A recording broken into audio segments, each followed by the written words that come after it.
what is striking about Churchill, important about Churchill, is this is a really three-dimensional human being. He has plenty of flaws, but he has a great deal of humanity. He gets some things right, he gets some things wrong. He loves life, he lives it to the full, certainly in his heyday before his infirmities kick in. And what I'd like people to understand is that side of Churchill, not just having him up on the wall in a two-dimensional way. Greatness is a problematic term. Any human being that we talk of as great has to be understood as a human being with flaws. Churchill has them, but I think if we see him in the round, we can appreciate what are his strengths, what are some of his limitations, but why he stands out amongst his contemporaries. So joining us now on Open Book is David Reynolds. He's an award-winning author, emeritus professor of international history at Cambridge University, and he's written recently a phenomenal book, and this is one of the reasons why I go to bookstores, because I saw it in the front window of a local bookstore. I said, okay, I got to buy that. The title of the book is Mirrors of Greatness, Churchill's and the Leaders Who Shaped Him. David, this is a phenomenal book. I've read many Churchill biography, his memoirs, of course. I had Andrew Roberts on our show when he had the Churchill biography come out a few years ago. But I thought this was a particularly phenomenal book. So I congratulate you, sir, on this book. Thank you very much. Because it is a interesting take on Mr. Churchill on the eve of his 150th, the anniversary of his birth. If you could, I don't know, this is a biography with a twist, if you will. So could you describe the angle that you took with the mirrors and the different chapters, and why you took that angle, sir, if you don't mind? Well, I thought that Churchill is generally understood as a kind of standalone genius. And of course he is in many ways. And people at the time used that word genius. I was very struck writing the book by a comment Herbert Asquith, who was Britain's prime minister before the First World War, said of him that a wonderful creature with a curious dash of schoolboy simplicity. And what someone said of genius, a zigzag streak of lightning in the brain. And I think that's wonderful, and it's true. But what I think is often missed about Churchill is that he wasn't just a genius who it all came naturally to. He worked at it. He really worked at the business of being a politician. He learnt from others. He learnt from some who were in his way, others who were mentors for him, others who were kind of frenemies, if you like. Somebody like Charles de Gaulle, the French leader, an ally, but also a problem.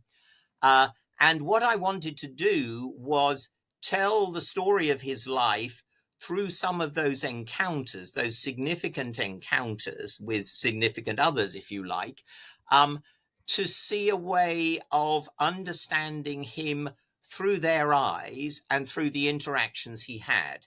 So that was the idea behind the book. Well, and it's great because I learned a lot about the other leaders by reading your book, particularly de Gaulle. I want to get into him because I find him to be one of the more fascinating characters of the war and also of the post-World War II experience. But Churchill to me is a one-of-a-kind figure in so many different ways. He was obsessed with greatness. He was a close observer of the people that he dealt with. He had this love affair with his dad, even though his dad perhaps mistreated him as a kid. He had to glorify his father. But this was a man that, and I'll use his own description, he lived in the wilderness for many, many years.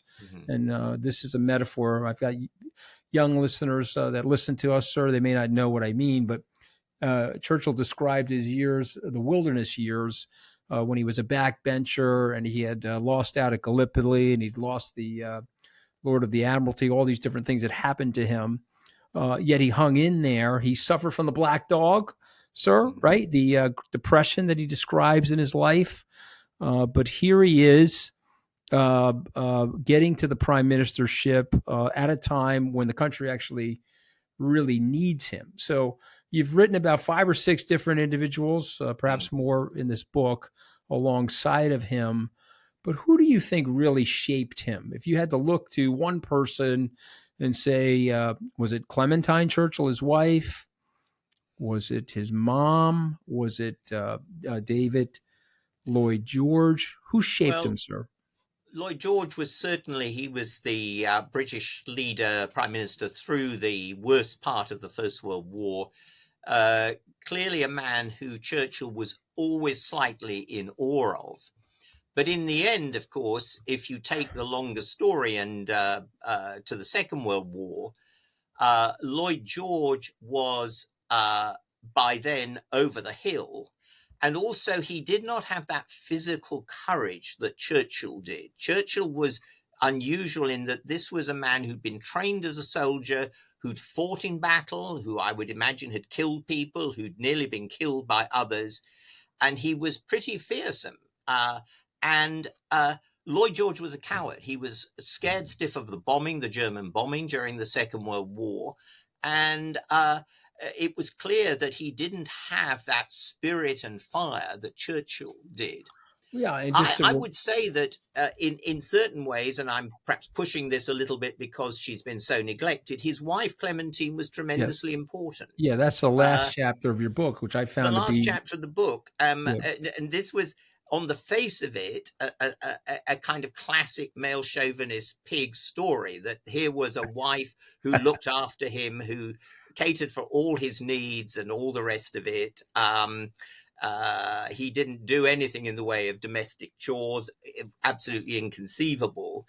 And she said right at the beginning, she realized when she fell in love with him that this was going to be her life's work and it was going to be very costly. And whenever he was away on a wartime trip seeing Roosevelt or Stalin, she went off to a spa, to a rest home, and just recuperated because it was so exhausting. Yeah. Yet what's fascinating, and I try to bring this out in the book, was a real marriage in certain ways, that because she was married to him, he gave her the chance to be things that she'd never be otherwise. And particularly during the Second World War, she gets this job looking after the aid programs to support Russian hospitals because the Russians are doing the bulk of the fighting.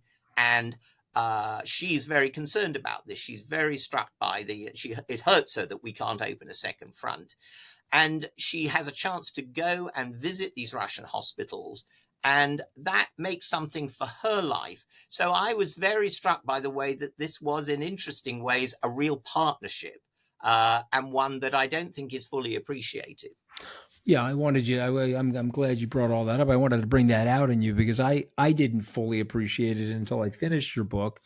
There's so much here. I want to go to Neville Chamberlain for a second because these men were contemporaries. You describe them as frenemies in the book in some ways, where there's some competition between them. But then, of course, when Churchill gets it right relative to Hitler and Chamberlain doesn't, I think of the words in victory, magnanimity. So what did Churchill do after he ascended to the prime ministership, and where did he place Neville Chamberlain, and what was the relationship like after Chamberlain cedes the prime ministership to Churchill? Yeah, well, part of what's fascinating is that we're right at the raw experiences of politics here. Neville Chamberlain, a man who, he and Churchill have been rivals all the way through the 20s and 30s. They're clearly the figures that are likely to become prime minister at some point. Chamberlain has his absolute moment, which we sort of forget now, 2 weeks in which he flies to see Hitler 3 times, doing something that seems to us entirely routine now, but was inventing summitry in terms of taking to the air and going and visiting face to face a foreign leader. He comes back triumphant, waving a piece of paper saying that Britain and Germany will never go to war again, signed by the Führer and by himself. Within a year, that all has gone up in smoke. Chamberlain's dreams are, turning to ashes. And then he loses the premiership. His party revolt against him after the debacle in Norway in April 1940. But Churchill knows that he needs to rely on Chamberlain. Churchill is not the leader of the Conservative Party. He has no status in the parties of any sort. He's a loner. And Chamberlain becomes a very loyal second, chief lieutenant, if you like. And Churchill watches this man who has known all the plaudits of the world, who is now facing bowel cancer and enormous pain and humiliation. And one of the most noble addresses that I think he gives, Winston Churchill gives, is the oration to Neville Chamberlain after Chamberlain dies in November 1940. Churchill appreciated, he was a fierce rival when he was fighting people, but he had enough experience of the, if you like, the vicissitudes, the hardships of politics, the ups and downs, to be able to pay genuine tribute to Chamberlain for acting in the light of his own principles, even if Churchill had disagreed with him at the time. And those are the kind of touches that I think, whenever you get slightly irritated by some of Churchill's bombast, you realize there is a human being there, which can be seen in very raw and striking ways. Yeah, and just for the additional context for our viewers and listeners, when Churchill ascends to the prime ministership, the king, George VI, doesn't want him. He wants Lord Halifax. Mm-hmm. Of course, Lord Halifax doesn't have the stomach for this job at this perilous time, and so he's sent Churchill. He's a little mad at Churchill because he was so supportive of Edward in the potential abdication. He didn't want Edward to abdicate. But tell us about George VI's revelations about Churchill. He starts out sort of sour on him, but what does he think about him once the war really starts? Oh, I think he certainly is bitter about the Churchill's support for his brother Edward VIII during the abdication, but I think he appreciates face to face with Churchill the man's determination, the man's courage, and also his loyalty. I mean, Churchill is almost a romantic royalist, and in a way, anybody who's king of Great Britain is going to have his loyalty. And if we fast forward to D-Day, for example, here is Churchill, the man of courage and the former soldier, who says, I want to be in the thick of it. I want to be in those landing craft or near them when they're going into land at the beaches.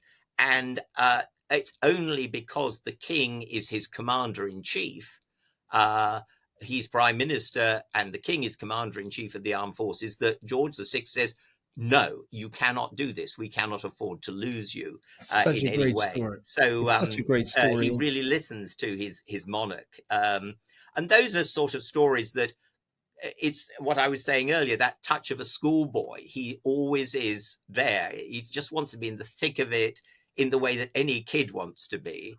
And whenever people got fed up with Winston, I think they appreciated that almost juvenile pleasure in whatever was going on at the time, which was very endearing.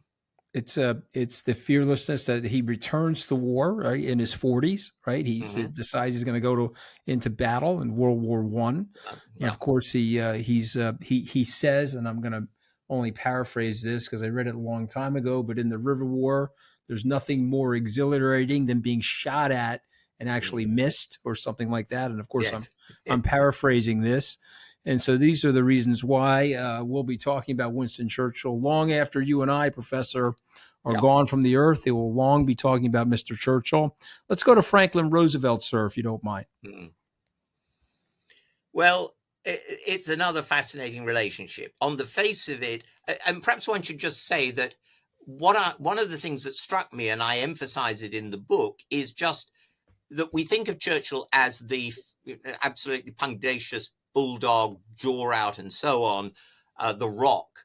But what is interesting about Churchill and poignant is that he becomes prime minister on the 10th of May, 1940. Within a week, he can see that France, Britain's great ally all through the First World War, 4 years of it, is going down the tubes. That the French will have lost that battle for France. And Churchill, in a sense, as you'd put it, has to turn on a dime and say, okay, what is our strategy now? What are we going to do? He looks to the United States, and then a year later, he looks to the Soviet Union. Once Hitler attacks the Soviet Union, the apostle of an ideology, Bolshevism, that Churchill abhors, but basically his view is any enemy of Hitler is a friend of mine. So he turns to these two people, Roosevelt and Stalin, and he does it in very personal ways. He believes in personal diplomacy. Now, Roosevelt is somebody that Churchill is affected by in a very personal way, because this is, as we would say now, a paraplegic. Here is a man who cannot stand up unaided, suffers from polio, has to be dressed and undressed every day, yet gives inspiring leadership to his country during the Depression and the war. Whatever your political views, that was, I think, the case. Churchill knows this. He also knows that Roosevelt is a wheelchair president. And his admiration for men of courage extends to someone like FDR, whose courage was of a particular sort. And that's why he says at various points after Roosevelt's death in 1945, he kind of stops the conversation. He says, I really loved that man. And he means by love, you know, a whole sort of human feeling for this person. Roosevelt never reciprocated that. It was a close relationship, a working relationship for Roosevelt. But from his point of view, Winston Churchill is an old-fashioned Victorian, championing an empire that should have gone a long time ago. And this is now, if you like to borrow Henry Luce's phrase, this is the American century we're now in from 1940-41. And people like Churchill have had their day, and Roosevelt is leading the charge. So it's an asymmetrical, unbalanced relationship, but clearly one of enormous importance in the handling of the war. Yeah, there's no question the luck of the United Kingdom and the United States to have these two men at that hour of darkness in Europe. And so these are men that, as you're pointing out, are traditionalists. They have the charm and the toughness to be dictators, frankly, but they have such respect for the democracy and for the constitutional systems that they live in, that they help those constitutional systems persevere. So it's just interesting given where we are 80 years later. But I want to say two things to get your reaction. Churchill meets Roosevelt for the first time when he is the Undersecretary of the Navy. He short shrifts him. And so Roosevelt's a little sore about it, but Churchill has no recollection of the meeting. Is that true, sir? That seems to be the case. And it irritated Roosevelt even more to discover that he had been snubbed by Churchill, as he remembers it. It still rankled 20 years later. And Churchill couldn't remember anything about their first encounter. So, I love that. Yes, I love that because these are egos. These are egos the size of the Titans, you know, the Greek Titans. And yet they... But one last thing, what I loved is that the description of meeting Roosevelt for the first time, Churchill says what? What does he say, Professor Reynolds? Do you remember? You remind me. I can't remember. It's like opening a bottle of champagne. It's like opening a bottle of champagne. That's well, certainly there was something intoxicating about FDR in his prime, and that was something that struck everybody. And equally, I remember talking to Mary Soames, Winston Churchill's daughter, and she never forgot going to one of the summits at Quebec, I think. And before the press was let in, she saw Roosevelt being pushed in the wheelchair, heaved bodily out of the wheelchair, put on a proper chair where he was going to sit. And then somebody had to come and cross his legs because he couldn't cross his legs.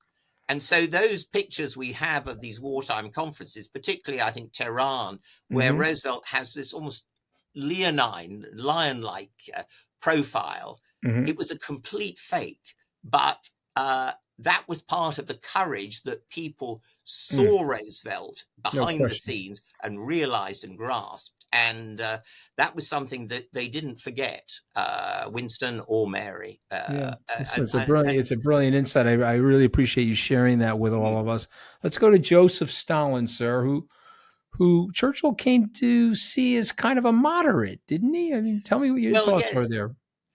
I mean, if you think again what I was saying earlier, that he is in an Winston is in an impossible position from 1940 onwards. There isn't really a strategy for winning the war once France is finished, is out of it. What Churchill is basically doing is ensuring that Hitler does not win in 1940. That is hugely important in terms of world history, because I suspect that if Britain had gone down or surrendered or whatever, then Franklin Roosevelt would have pulled up the drawbridge. It would have been a strategy of hemisphere defense. If you're really going off into flights of fancy, we wouldn't have had NATO, all that kind of thing. So it's a big, important turning point. But there is no way that Britain can win that war alone. So he needs the United States, but the United States is a democracy like Britain. It takes time for Roosevelt to mobilize. He also cannot do suicide attacks involving huge losses. He can't go to Congress, like Churchill can't go to the Commons and say we've lost 100,000 men on a failed raid on the coast of France. Joseph Stalin's totally different. I mean, this is a mass murderer. A man with, but also a mass murderer with, when you get up close, quite an interesting sense of humor. He's quite a wry sense of humor. He's incredibly well read as well, right? He's well read. He had been trained as a seminarian in the early days. He was well versed in history, and he's somebody who you can have a conversation with. Now, it's a strange conversation because you are obviously going through interpreters, and it's not even simultaneous translation, it's consecutive translation. So you have an interpreter translating my words, if I'm Churchill, into Russian, and then somebody else who's translating from Stalin into English. So it's pretty ponderous. But Churchill immediately got a sense that this was somebody you could talk to. You get answers. You might not like the answers, but they were answers. And in a situation that he's in, and this is where I think there's an element of wishful thinking that probably is there for many statesmen engaged in summitry, given the alternatives, Churchill believes that, yes, he could manipulate this relationship. He could make it work for Britain in this parlous situation, and that the problems with Stalin, and when Stalin's rather erratic, are to do with some kind of dark forces in the Kremlin that are Stalin's beholden to, which of course we know now is nonsense. But this is a way, almost a fiction, that Churchill needs to be able to say, well, Stalin is the man we can talk to. He's the kind of moderate compared to all those hardliners in the dark corridors of the Kremlin. So it's for me, it's an insight into the ways in which almost sometimes statesmen right at the top need to invent scenarios that they can believe in order to pretend to others that something is positive, So he's very keen to be able to go back and say, amazingly, after Yalta, poor Neville Chamberlain believed he could trust Hitler. He was wrong. But I don't think I'm wrong about Stalin, which is a ludicrous thing to say from our point of view now. Yeah, but exactly. I think understandable given the situation Churchill's in. I'm gonna give you these three other leaders, sir, in succession: Gandhi, Mussolini, and Adolf Hitler. What are Churchill's thoughts there? Mussolini, a good guy gone wrong.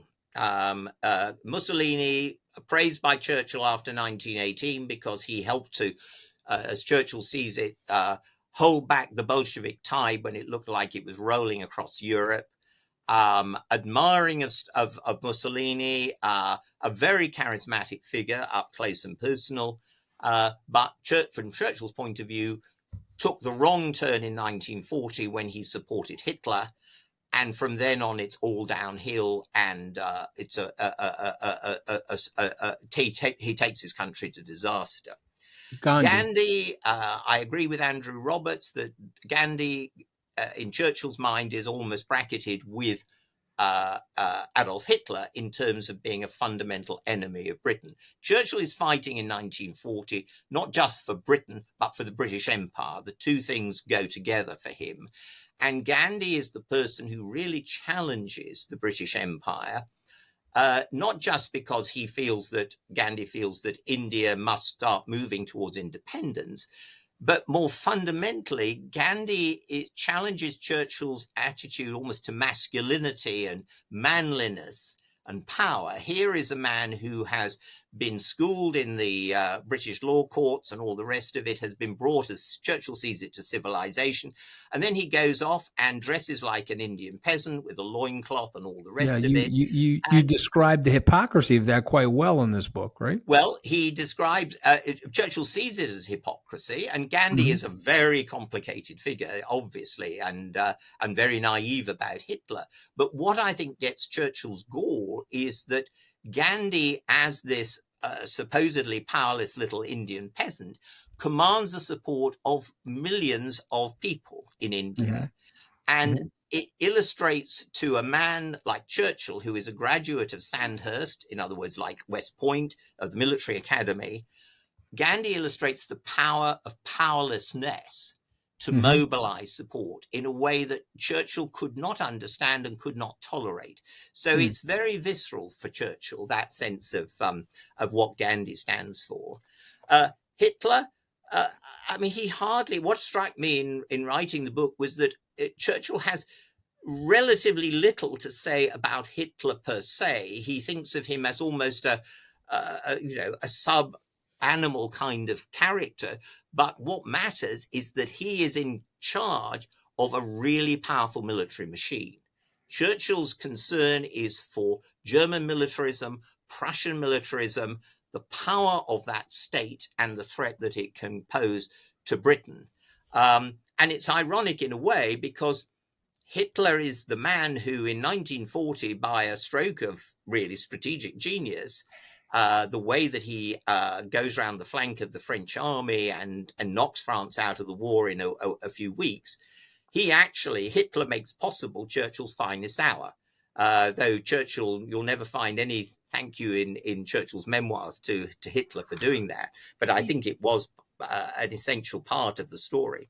But what I find the most fascinating about this, and this is to me a new interpretation. Roberts doesn't talk about this. Gilbert doesn't talk about this, but you talk about it, sir. And it's the notion that Churchill has Hitler sized as a stock figure.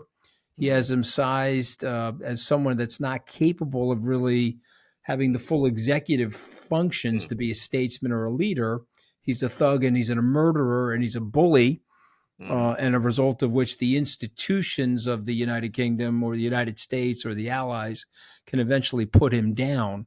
And I find that a fascinating view of him, because sometimes we write about Churchill or we write about Hitler or read about Hitler being more monolithic than that. And I give Churchill great credit for seeing him for what he actually was and having the courage to fight him.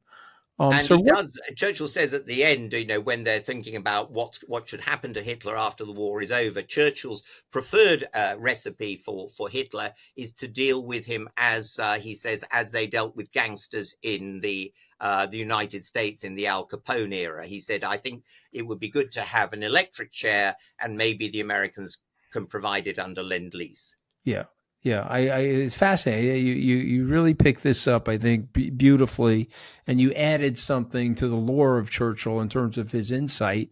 What do you think people get most wrong about Winston Churchill, sir? What's something that most people don't realize? Well, I think my feeling is that because of this tremendous reverence for him, particularly in Britain, but also in the United States, I think there's a tendency to turn him into a two-dimensional figure. It's almost like he's an icon you put up on the wall and you almost, you bow down to and so on. I think that what is striking about Churchill and important about Churchill is this is a really three-dimensional human being. He has plenty of flaws, but he has a great deal of humanity. He gets some things right. He gets some things wrong. He loves life. He lives it to the full, certainly in his heyday before his infirmities kick in. And what I'd like people to understand is that side of Churchill, not just having him up on the wall in a two-dimensional way. Greatness, if you like, is something that is a much, a problematic term. And greatness has to, as any human being that we talk of as great, has to be understood as a human being with flaws. Churchill has them, but I think if we see him in the round, we can appreciate what are his strengths, what are some of his limitations, but why he stands out amongst his contemporaries. And that's part of why, in a way, I put him in this book, because it's up to people how they read this and read these various chapters, read these comparisons. But it seems to me that we get something clearer about Churchill's significance from looking at him in comparison with some of his contemporaries. Yeah, I thought it was a brilliant treatment of the subject, and I really appreciate you joining me. At the end of these podcasts, I do something for each of my authors. Myself and my production team come up with 5 words, and we ask the author to respond to these words with one or 2 sentences. Are you ready? Are you ready for this? Yes. Okay. I'm writing it down. So let's start with Franklin D. Roosevelt. And what you want is my reaction to that word? Yes. Yeah, 1 or 2 sentences on Franklin D. Roosevelt. A man I wouldn't trust person to person, but for whom I have enormous admiration for him as somebody who rose above infirmity and showed what you could do with real determination. Okay. Adolf Hitler. In one word, an SHIT. But fascinating how somebody could command support in ways which were appalling now. And I think when we're talking about leaders, one of the interesting things is to think about followers. It's like, why did the Germans follow this man as much as what was the power he had over them? Leadership and followership are quite, are very much intermeshed. Fascinating. Joseph Stalin, sir. Joseph Stalin. As I said earlier, a mass murderer with a very engaging sense of humor. And if you had to meet some of the other dictators of the time, like Hitler and Mussolini, what was striking was actually that capacity to tell jokes. This was a man who had a real skill as an actor, which is another part of what is essential, I think, in a political leader at the highest level. Neville Chamberlain.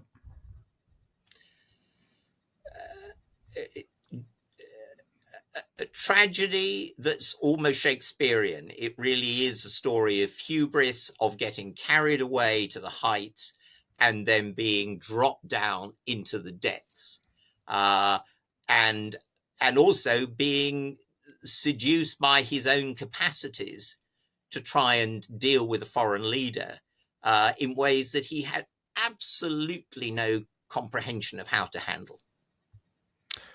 Winston Churchill.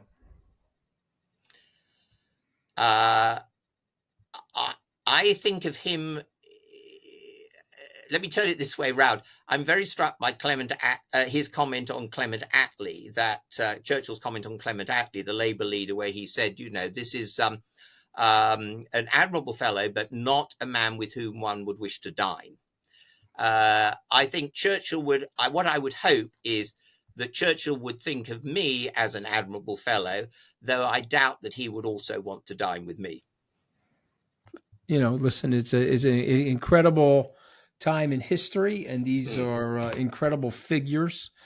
And on the 150th anniversary, I guess it's this coming November, Churchill born late November of 1874. This book is a brilliant book, and the title of the book is Mirrors of Greatness, Churchill and the Leaders Who Shaped Him. Professor Dave Reynolds, thank you so much for joining the podcast. My pleasure, Anthony. Thank you for having me.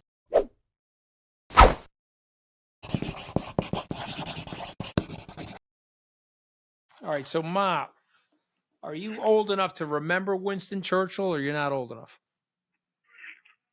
Vaguely. Okay. Vaguely, but I do know. I've seen his books, and we bought you a little statue of him, if you recall. All right. So, what did he stand for in your mind, Ma? You were a young kid during the Second World War, and yes, you know I'm a. He had no fear. No fear, right? Why? And that helped him against the Nazis, right? Yeah, he had no fear. And he also had a backbone, right? And so he let the British people know that we're going down. We're going to go down hell or high water. He didn't care, right? He didn't care. Right. Absolutely. Okay. So how do people develop that trait? How do you develop not having any fear? You have it. Okay. Well, how do I have it then, Ma? I know I don't have any fear. I don't give a shit. I'm going. I like fighting with Trump.